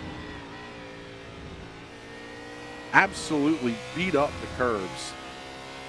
Set yourself nice and wide for the big arc through the carousel.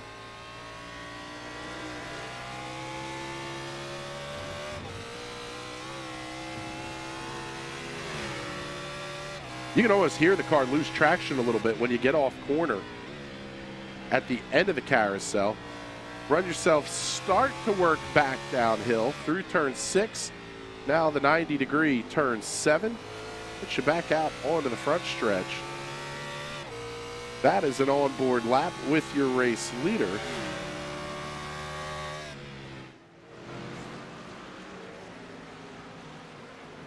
Now, We'll have to pay attention here to the hard charger award too, because we've actually got three people right now currently tied at +7 with Casey Lakatos, Calvin Filarski, and Matt Owens. But Chad Mikas is still +6 and the fastest car out on the track by at least a second.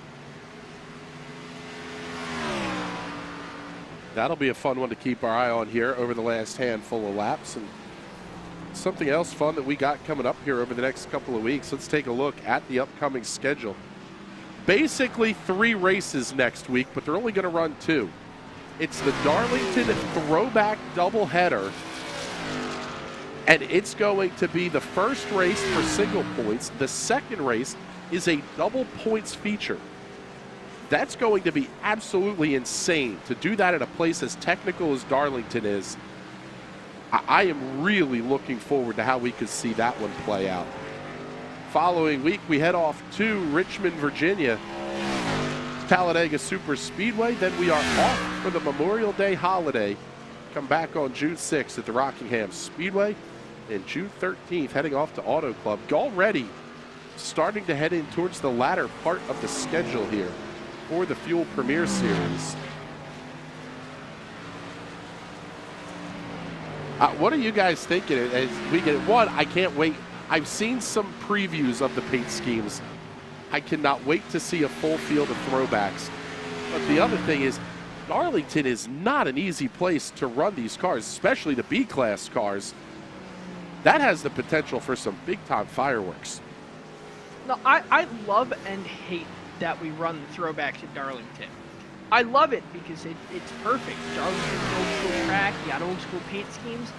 I hate it because you're going to get a Darlington stripe on that car. You're going to tear up a ton of absolutely stunning, beautiful race cars. And that's kind of where it tears at me for running the throwbacks at Darlington. I mean, could we run them at Charlotte or somewhere where we don't wreck as many race cars? No. Yeah, there's definitely going to be some beautiful schemes out there for sure. And Boomer, you've been around this league long enough to know these guys are going to, that is a very serious week they're treating this as. To the point that I've heard of some of these guys haven't practiced a ton for this week because next week is so critically important from a points perspective. Yeah, I mean, like you've already highlighted before, you're running 3 races basically in one night. I mean, not just doubleheader, but double points for the second race. I mean, that is absolutely huge. That is, you know, a definite game changer for the season, especially if you can have a great run in that second race. So I know a lot of guys definitely focusing on that for sure with how much work is really put into that on the schedule.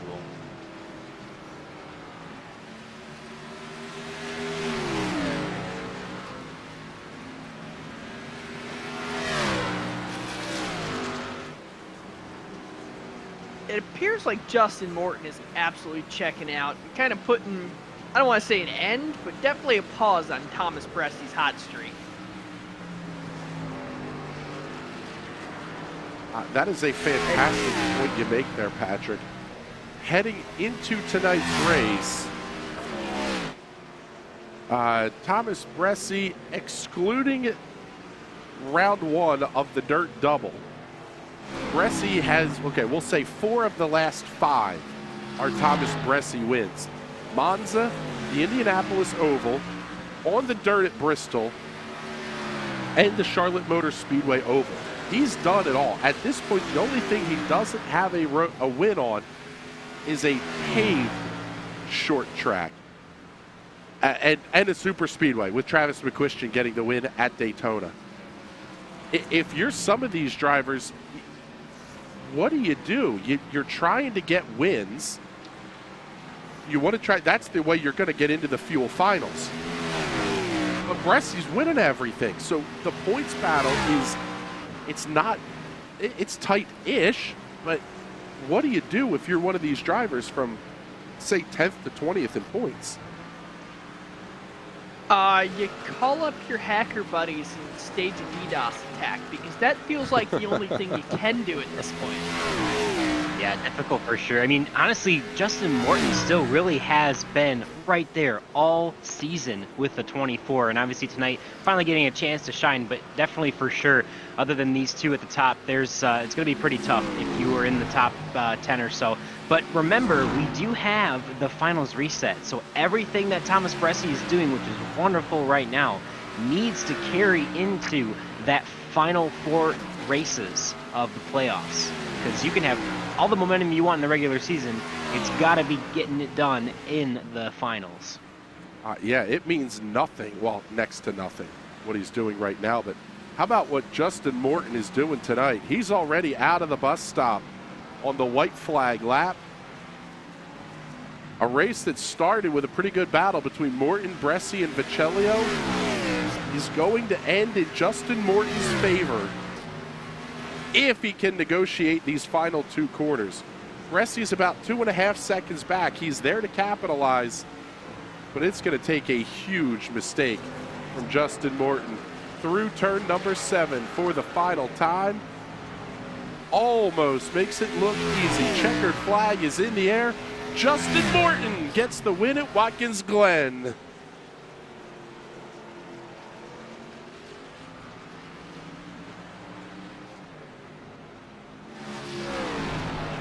Thomas Bressi going to come home second. Alex Vicellio third.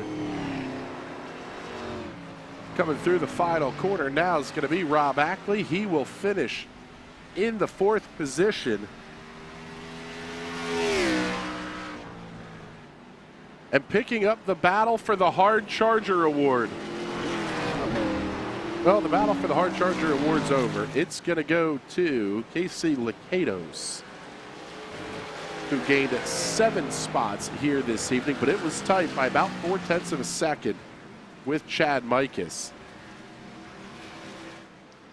Yeah, they were bumper to just about the last corner there when the 25 finally got loose off the final corner. But yeah, that was cool to see them battling out for Hard Charger there. There were actually 4 cars in tonight's race that had come up 7 spots from where they started, but Casey Licados, he came out on top of them all at 14th position finishing this race, where Chad Mikas just shy at 15th. Your runner-up for Hard Charger is Cal Filarski finishing 18th, and then Matt Owens finishing 21st. All 4 of them 7 spots gained during the course of this race. Absolutely impressive piece of driving by those guys, but most impressive on the night easily belongs to your race winner,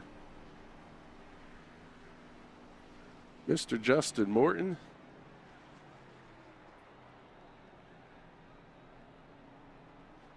This guy was very impressive here tonight, picking up the win. And well, let's clear the race winner graphic here, and we'll show you the race results. Justin Morton by 2.6 seconds over Thomas Bressi. Alex Vicellio rounding out the podium. Rob Ackley and Blake Gordon will complete your top 5. 6 through 10 tonight will be Tyler Hensley, Will Roberts, Justin Munsell, Mike Stroll, and Brian Young. 11 to 15, Finian DeCuna, Travis McQuistion, Frank Kusick, Casey Licados, and Chad Mikas. Casey Shue going to finish tonight in the 16th position. Brian McFerrin 17th, 18th to Kyle Filarski, 19th to Brandon Bernhardt. Kyle Cooper finishing 20th. Matt Owens 21st, Johnny Edward 22nd, Daco Parka 23rd, Rich Engel 24th, and Brandon Wengard in the 25th position. Rounding out the field tonight will be Gael Brooks, Don Runkle, Joe Dinsmore, Tyler Dulger, and Andrew Schaub. Not all that bad. 1 minute, 6 seconds to run a 123-miler here at Watkins Glen. And already time for us to get the cameras fired up and ready to go for the victory lane interviews. And look at that. These guys, they do this like it's their job. Let's bring them in here to the booth and kick off tonight's victory lane interviews with your race winner, Mr. Justin Morton. Tell you what, bud, congratulations. You had a couple of nice battles early. and ultimately that race kind of played out exactly the way you wanted it to, able to open up a gap and really control things. Yeah, at the start, I was getting really worried there. I got that pole lap, which I was really happy with, and then I got into the race and I just couldn't put anything together. Thomas had that car hooked up at the start of a run, and I had nothing for him. Lap traffic kind of just happened, unfortunately, and that kind of ended the close battle we had. But that's just racing for you. Yeah, as much as lap traffic hurt Thomas and what he may have been trying to do, you had to navigate it in much the same way. How cooperative was the traffic out there? And I mean, it really seemed like you didn't really have many issues that you had to deal with. Yeah, for the most part, everybody was doing a pretty good job. There were a few times it sucked. Sometimes it just was catching somebody in the wrong spot, or you know, one of the drivers at the back not exactly understanding the best way to let us by without losing time for both of us. But that kind of can just come with experience of racing road courses. You eventually just kind of pick up those things and how to do that. Well, you had a pretty monster points night as well here. By my count, you're going to get the pole points, leading the most laps. You didn't get the halfway bonus. You electing to stop at 25. I think that was going to put Tyler Hensley up there, but you're either first or second for the halfway bonus. About the biggest points haul you could get out of tonight. It's at least going to eat into Thomas a little bit. Yeah, it's going to eat in that lead a little bit. Not that it exactly matters with the finals and how they're set up, but I should have got the points for halfway since my pit box was past the start finish line. Yeah, you may have. By the way, that's our broadcast booth terrible math. So we'll let the race admins actually decide that one. But all in all, it was a great night. I mean, really, not much more you could have expected. What are your thoughts as we head into what amounts to a triple points night at Darlington next week? I'm looking forward to Darlington. It's one I've always enjoyed. I had an unfortunate incident before the race last year at Darlington. Hopefully, I won't be in that same situation and be on the back foot from the start. But really looking forward to the race. It's one of my favorite tracks to run out on the oval side. All right, buddy. Well, congratulations once again on the win here, and let's make sure you get all those sponsor plugs and thank yous in before we let you go. Yeah, I like to thank my team, Total Downforce Racing. Hayden unfortunately couldn't make it tonight, so we're going to lose a bit of our points lead, but it is what it is. JT Motorsports for working with us and just being a good group of guys to hang out with. Pixel Dust for the awesome paint. Black Box for sponsoring us, and thank you guys for doing the broadcasting. All right, buddy. Well, thank you very much. We appreciate that. And let's bring in our runner-up finisher tonight here, Mr. Thomas Bressi. And I'll tell you what, Thomas, until the lap traffic started to wreak havoc on you guys a little bit, you had a, quite frankly, epic battle going on there with Justin. Tell us about the race. I mean, I don't want to focus too much on the incident that happened with the lap traffic, but that really is kind of what separated you two and dictated even the margin of victory. I'm acutely aware of that. So yeah, we just won't talk about that and move on from it. But whatever. It's not the first time this year, and I'm sure it won't be the last. But is what it is. I guess I can't be too pissed off. I've had a pretty decent season regardless, but still frustrating.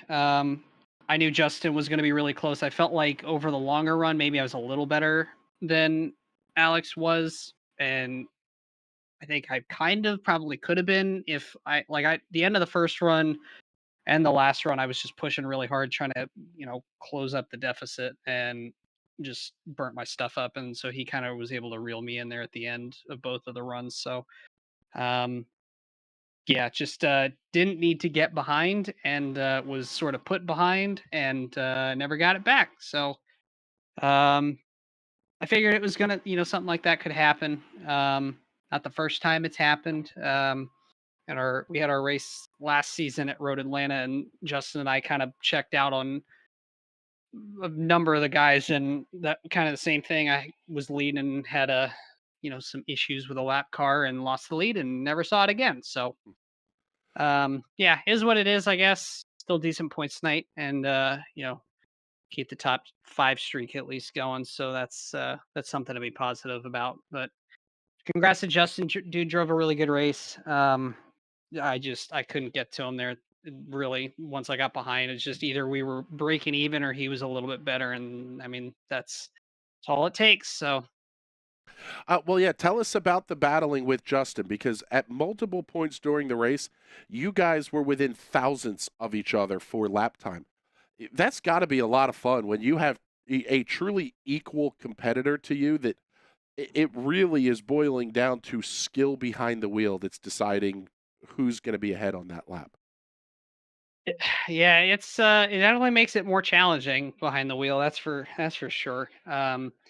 I felt like there was kind of like one spot on the track where I was a lot better than he was, and then he was just kind of a little bit better most of the other spots on the track. So I think that's kind of where we evened out over the course of over the course of the run, and just my kind of deficits, I guess, are in other spots on the racetrack. Like I felt like out of the carousel, he was just better than I was, and I was trying different things and just couldn't really make it work. And of course, the more I tried stuff, the more I used my tires up, and it just kind of snowballs. But yeah, it definitely makes it interesting. And and Justin's a smart racer anyways. Just forget the road courses. But and I mean, we've seen it now twice this year, but even in the past, we tend to be pretty close on the road courses when it comes to lap time and stuff. So just trying to think about how the other person races and things like that. And I mean, it makes it hard to pass. Like, I mean, I think the only reason I really got by him, I think, is maybe because I kind of got out of the mirror or whatever in that last corner, and I don't know if he thought I was going to just absolutely send it from a mile back, but he just missed the apex, and that was enough. So I mean, it's sometimes little stuff like that or other circumstances, I guess, but it certainly makes it a lot more interesting, and you really got to work for it behind the wheel when you're that close. So yeah, it's a lot of fun, but just wish we could have been maybe one spot better. All right, bud. Well, congratulations on a very nice second place finish here tonight. And before we let you go, get all those sponsor plugs and thank yous in. Yeah, just the usual. Just want to give a shout out to the JT Motorsports guys. Tyler got himself a top 10 tonight, so congrats to him on that. And I know Casey had a bit of an up and down night, but good job to him for sticking with it and keeping it on the racetrack. And you guys, of course, for doing the broadcast as always. The admins for doing what they do, and everybody that tuned in and hopefully had a good time watching the race. And yeah, it's just the usual fun stuff, I guess. But we'll go on to next week, and yeah, that's that, I guess. All right, buddy. Thank you very much. We appreciate you checking in with us here, and gonna get to bring in our third place finisher here tonight, Mr. Alex Vicelio. Hello. What's going on, buddy? You had a hell of a run here. Big time redemption after Monza, picking up a third place finish and winning the Nerdy as Hell podcast Rookie of the Race Award. Congratulations. Oh, well, thank you. I didn't realize that. That was fun. That was stupid fun. You know what? We didn't hear a lot of that out of the top two. It sounded like things were challenging. You had the best seat in the house for the battles that were ongoing between Justin and Thomas ahead of you, especially early on in the race. What's going through your mindset there where you don't want to be too close, that you're in the middle of it if they wad themselves up, but you can't get too far back? That's got to be a little bit challenging. Yeah, it's kind of hard to juggle where to be. Usually what I do is I try to stay like a half a second to a second back. On top of that, I was really trying to save my stuff because I know I did a long run here in practice and the tires just died after 10 laps. And that's exactly what happened. That's how I caught up to Bresci the first time and just kept on him. But you just got to wait for the opportunity and hope to rise. Truthfully, I was hoping they would wreck each other so I could get by. Well, I tell you what, man, it was a hell of a show. Thank you very much. We appreciate you putting it on for us here. And before we let you go, make sure you get all those sponsor plugs and thank yous in. Oh, absolutely. I'd like to thank my team, Firelight Esports, and my spotter, Brady Wagoner, of course. And I'd like to thank Thomas for not killing me after I dive bombed him. Oh, that's That's awesome. about it. All right, buddy. Thank you very much. We appreciate it. And we got one more interview for you here, folks. And it is our hard charger of the race, going to the guy finishing in the 14th position, gaining 7 spots, Mr. Casey Lakatos. Congratulations on picking up the Primate Pest Elimination Hard Charger Award. Man, how'd you do it? This place is sometimes not the easiest to pass on, and you're able to gain 7 spots there, bud. Congratulations. Thank you very much. I not a road course driver, so certainly right out of the gate there, I'm pretty shocked myself. Honestly, just tried keeping the tires underneath it. I mean, that was a huge thing all race. It seemed the track was super hot tonight. I was drifting every once in a while, but just short shifting every once in a while as well to keep the fuel in it. And yeah, I'm glad we were able to hold off Chad. He was coming up on the back end. If he would have got me back, he would have been the man. So yeah, we're watching the tail end of this last lap that you guys had, and you're both sideways sliding all over the place. Man, he was all over you heading down to the bus stop. That has to be pretty fun when you say you're not a road course driver, but you're holding off one of the best in the league here and doing it on merit, picking up a very nice 14th place run. So congratulations on that one. And before we let you out of here, get all those sponsor plugs and thank yous in. Well, I got to thank SimTV right out of the gate. They have been a sponsor of me for at least 3 years now.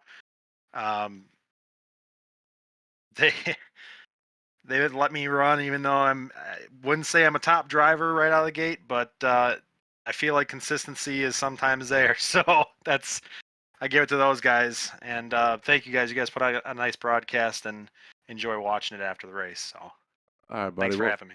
Thank you very much. We appreciate you checking in with us. And with that, it is time for us to, start thinking about getting out of here anyway. This was a fun one. That is for sure. As we bring up all the race info and all, and we'll kick things off with you here, Boomer. No real surprises. Bresci, Vicelio, Morton, not necessarily in that order. We're the class of the field here tonight, and we really got to see some fun battling out of those guys.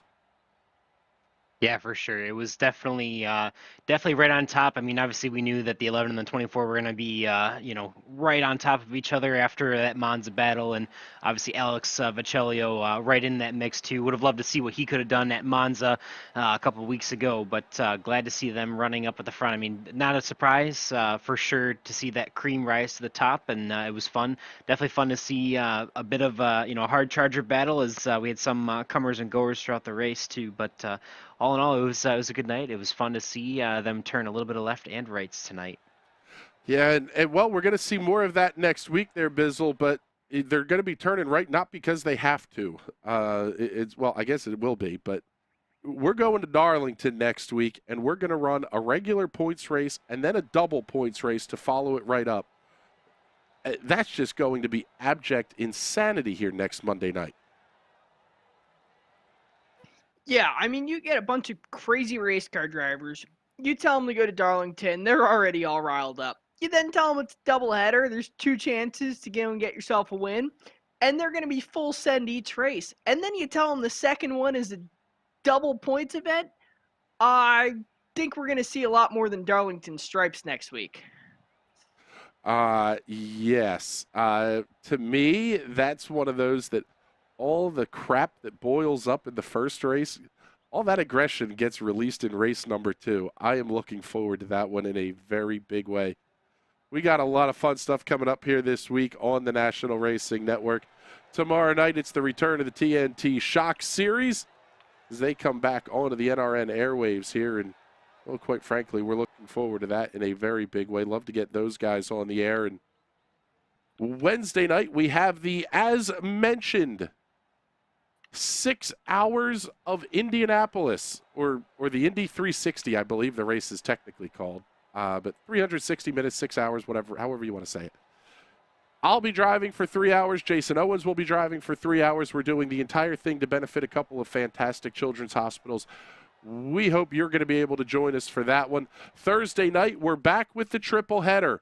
It will be the High Side Hustle coming up at 7 p.m. in the East with Burt Wojcik and Adam Rubright, followed up at 8:30 p.m. in the East with the Ezra IndyCar Challenge Series, the DW12s heading off to Iowa Speedway. I can't wait for that one. I love the IndyCars at Iowa. It doesn't matter what spec of IndyCars, but the DW12s were very good there. Following it up with the Indy Pro 2000 Championship, heading off to Summit Point where we saw abject carnage one season ago. Kind of hoping we see a little bit more of that again this season, but this has been a fun night. I have to say a huge thank you to Boomer Logan and Patrick Byrne for picking up for me when I was, well, hopefully my mic was muted. You guys didn't have to listen to me dying, coughing up a lung or something, but big shout out to everybody here at NRN. Fantastic work. Mark Hackett handling our Big Block Modified coverage, Northeast Modified coverage, I should say. Ben Carswell covering the IndyCar Series. Alex Gray handling all the NASCAR stuff. Check out all the info at nationalracingnetwork.com. But with that, it is time for us to get the heck on out of here. For Bizzle and Boomer and everybody else here at NRN, my name is Chris Graham. Thank you very much for hanging out with us. We will talk to you all tomorrow night. Have a good night, everybody.